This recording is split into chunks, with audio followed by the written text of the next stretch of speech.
Hi there, I'm Nu-Trix, and today we're looking into another soft synth from Arturia. This time it's the SynthX V.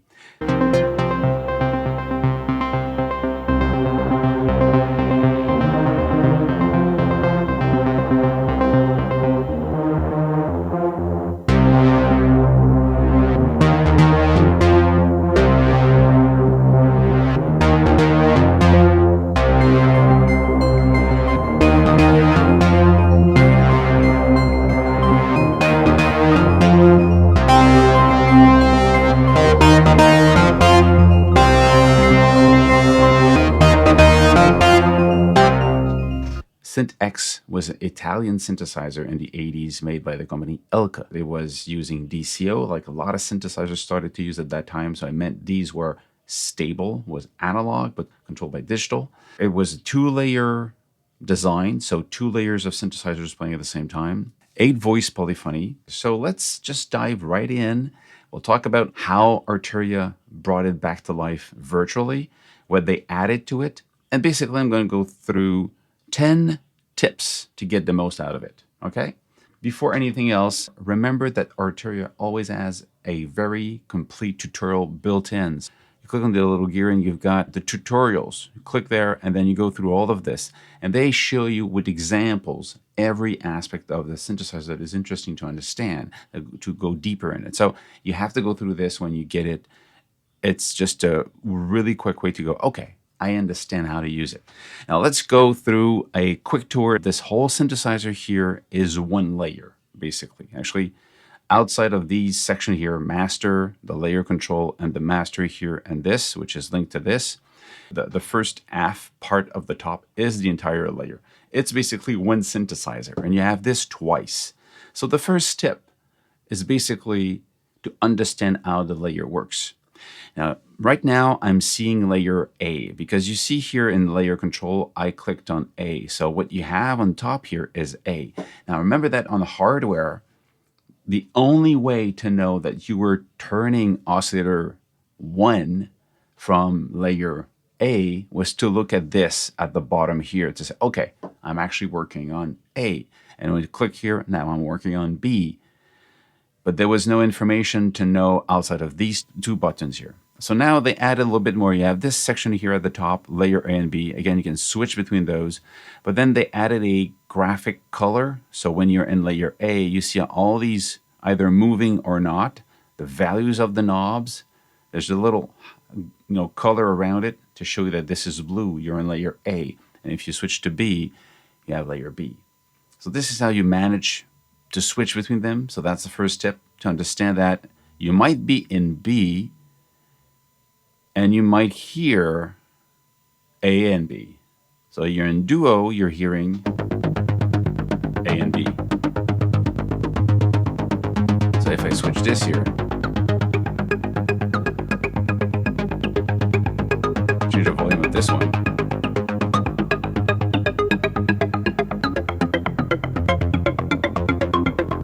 Right now, if I switch to solo, it's only that one that I'm hearing, the A. If I go to B, that one is only B. If I put the 2 duo at the same time, so if I open the filter, I'm opening up on B only right now. But if I go into A and I do this, only doing it on A. So you have to understand that this is how it works. You got to be switching in your mind that you're actually working on half of the sound if you want, just A or B. Now, stereo link, you might think that it's to use the A and B left and right. It's not. It actually takes one of the 2, A or B, the one that is active, and copy it twice so you have it on left and right. So if I have A, and I click stereo link, now I've got A, but both sides. If I get B, the stereo effect of the B sound. So I don't know. It's the way it was done, probably. I didn't have a real Syntx. Arturia could add another button here to link layers. You would have a layer A and layer B. Why not? Whatever. I mean, they're adding a lot of stuff because there's also the advanced section at the bottom, and then it's nothing like the original, that's for sure. But let's go to that later on. Second tip, there's two ways to use the LFO. You have sine, sawtooth, square, pulse. When you're in pulse mode, this pulse width modulation is now possible. Click on this, I'm going to turn these off, and I'm bringing the depth on. I'm actually changing the movement, the width here. I'm actually doing this using the frequency of the LFO. Remember that a pulse width means that if you can go up to a one side on the square instead of alternating between two plateau, it becomes a single line. It can be a direct current and the sound disappears. You hear? Disappears. Come back. It becomes a direct current alternative. So that's interesting. It means that if you combine that sound with another sound, this will disappear at a certain moment in time using the LFO. So that's an interesting aspect. And the fact that this sound, if you don't go too far, it's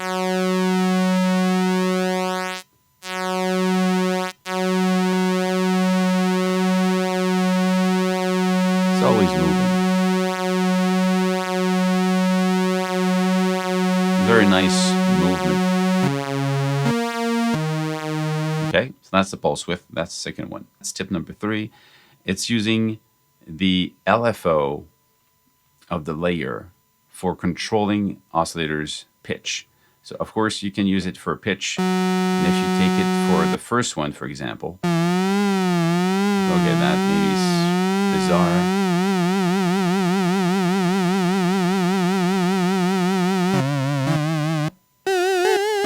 Could be some type of vibrato.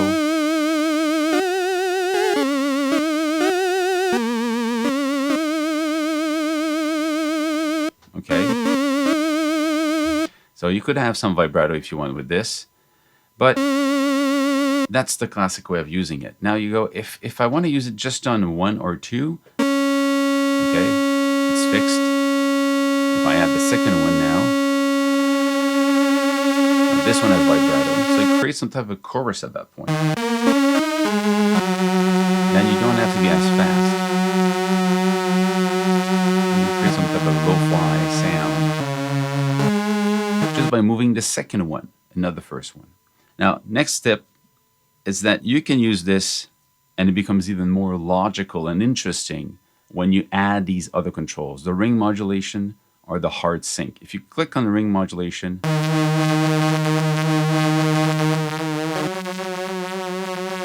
ring modulation is a way of combining oscillator A and B. If I don't have this on it, if I change this pitch of the first one, I don't hear it. You see, volume is 0. I hear the interaction between the two. And if they're out of tune, they're in tune. It's a fifth. It's actually a third.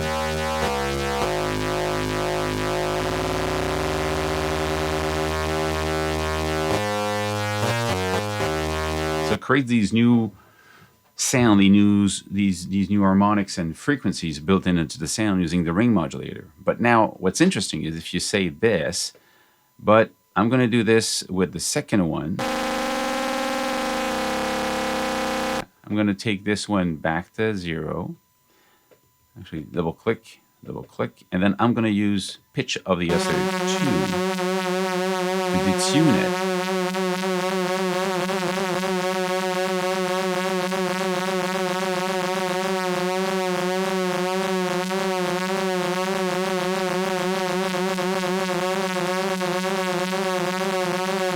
We're only listening to oscillator 2 now. I'm bring the first one.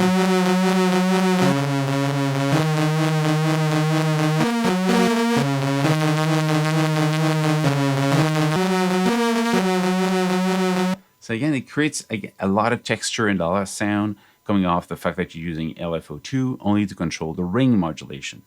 Actually, no, you're controlling the pitch of the oscillator 2 that is in ring modulation mode. You can also detune this without, and having the first one being ring modulated.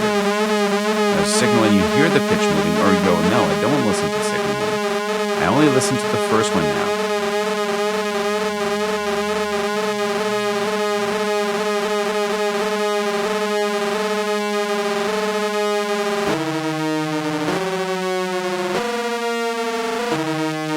So now I have this movement applied to oscillator 2, but I don't hear the oscillator 2. I hear the result in the first one that is ring modulated by the second one. So I hear a change of timbre. And it's in the shape of a sawtooth gliding down.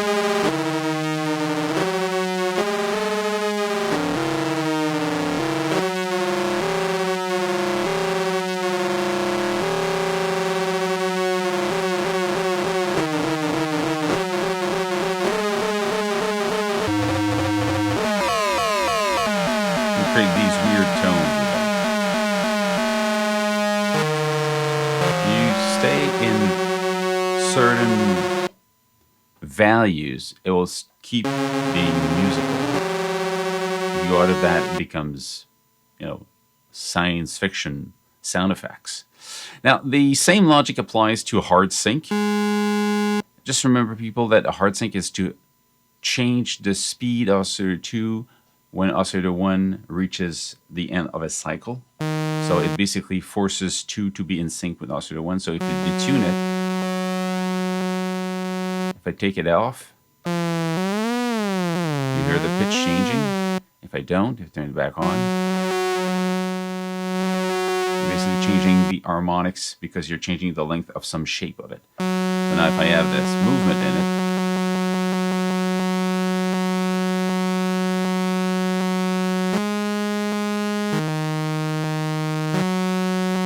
remember, you can also have pulse width on this. You can add all the stuff we just had before.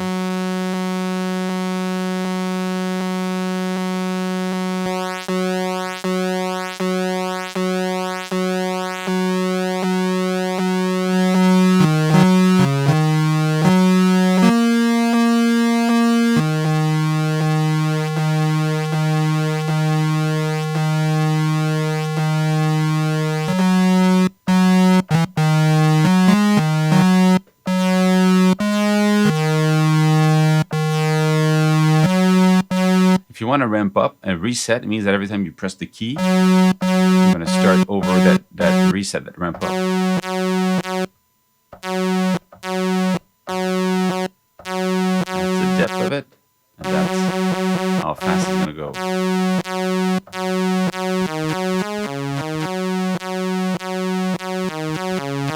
And we hear the movement of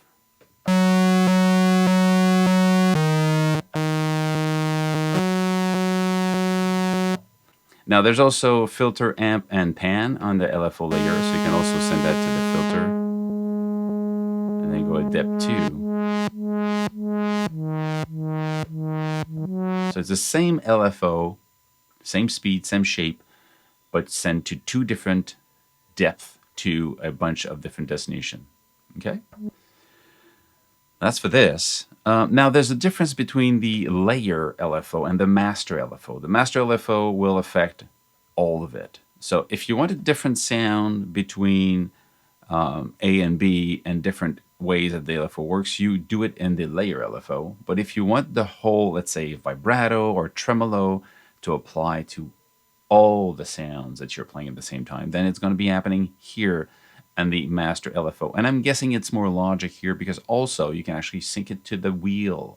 So when you move up the modulation wheel, you say, I want to have vibrato. And when we move it down, it goes away. So let's say I'm going to send it to pitch here. I'm going to move this down. Let's say I'm going to turn these off for now.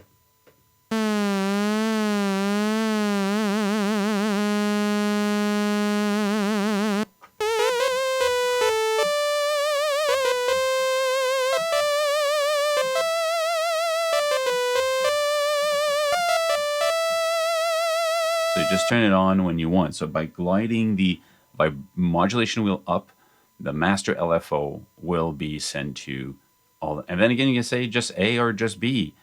So it's your choice. You could have a pad and a lead, and the lead would have vibrato, but the pad would not. It's your choice. So very flexible here. So basically when you know that, you say, well, here in the layer LFO, I will not use this for creating vibrato and tremolo. I'll use this to creating timbre changes, because I only have one, the master LFO, which is kind of the tremolo, vibrato, dedicated one. So use that for that section, the musicality of it, and keep the layer LFO for sound design. That's where you're going to get the most out of it. Okay, so that's tip number 6, I'm guessing. Now, the UNISON is also interesting. You have here, UNISON. When you're in UNISON, by default, it becomes monophonic. So you have all the voices. Then you have the gliding.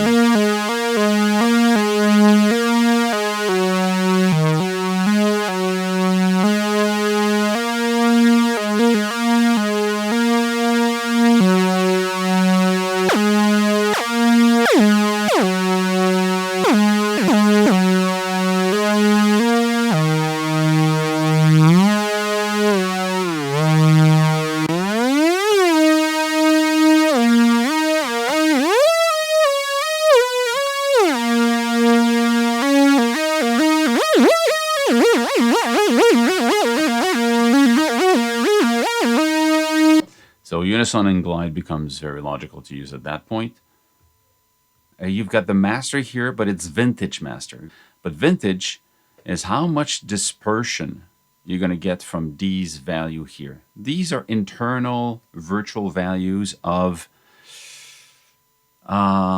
age of the device and the parts of it. The age of each section might have it more dispersed and less precise and keeping a value.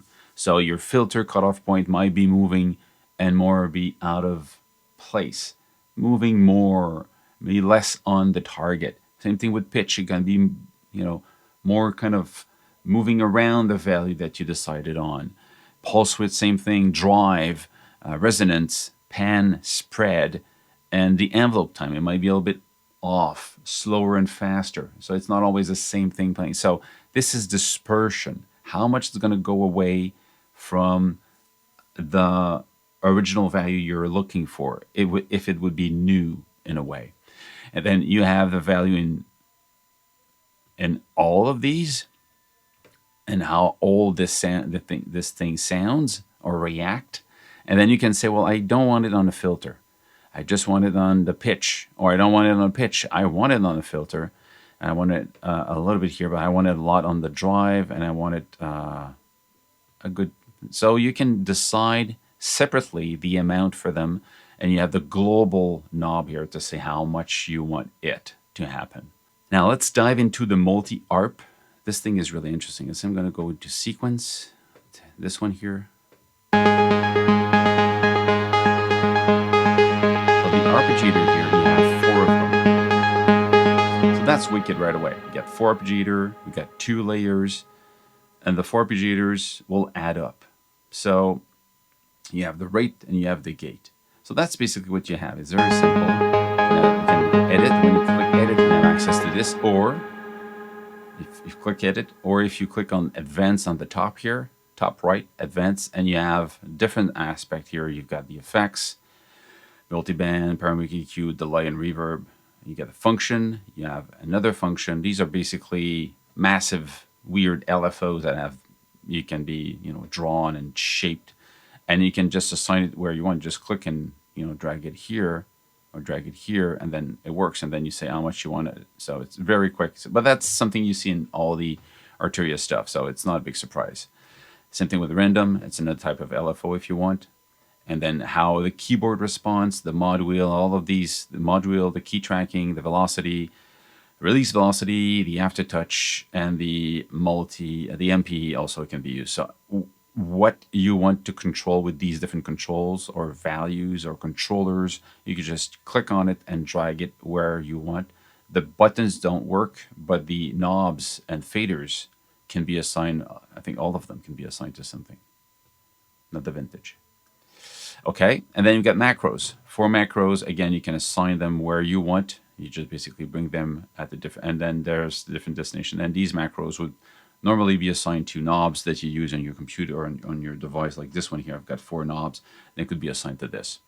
So let's go back to multi-arp.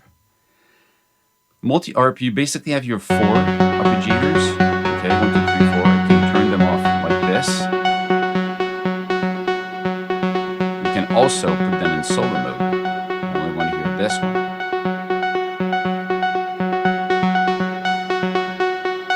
So each of them, what can be done is you've got the arpeggiator, the mode itself. This is pulse, so it's going up and down, up.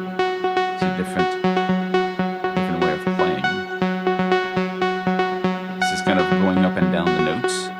2 octave, zoom transpose, and offset start. It starts on the first note as you play.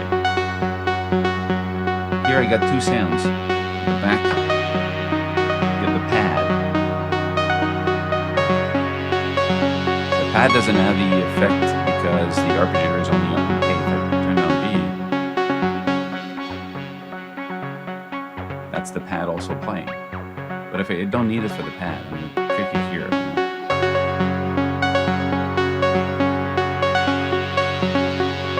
Then you get the rhythm of it. You can just draw where you want.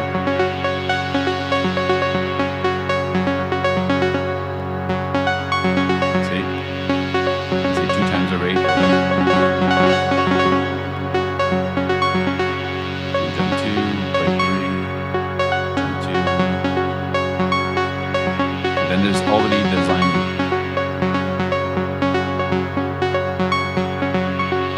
Pretty cool.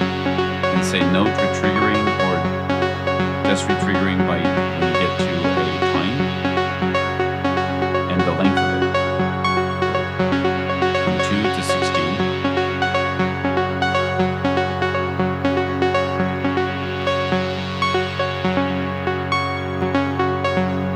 Never retrigger. You just grab it where it is.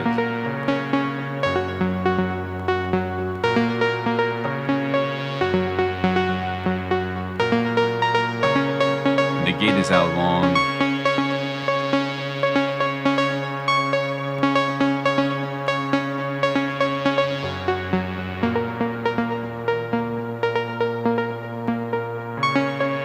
Velocity and randomness. How random you want the note length to change. Let's say we take the second one, turn it on. I'm going to assign it to B, but I want this to be super slow.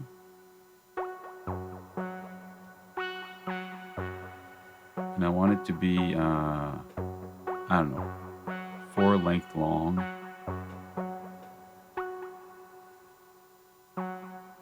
And the gate to be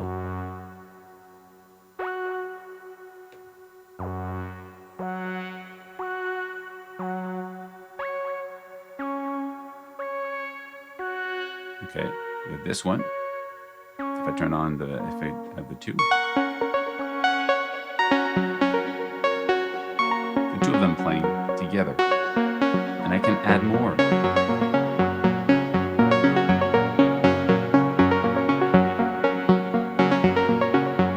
This one.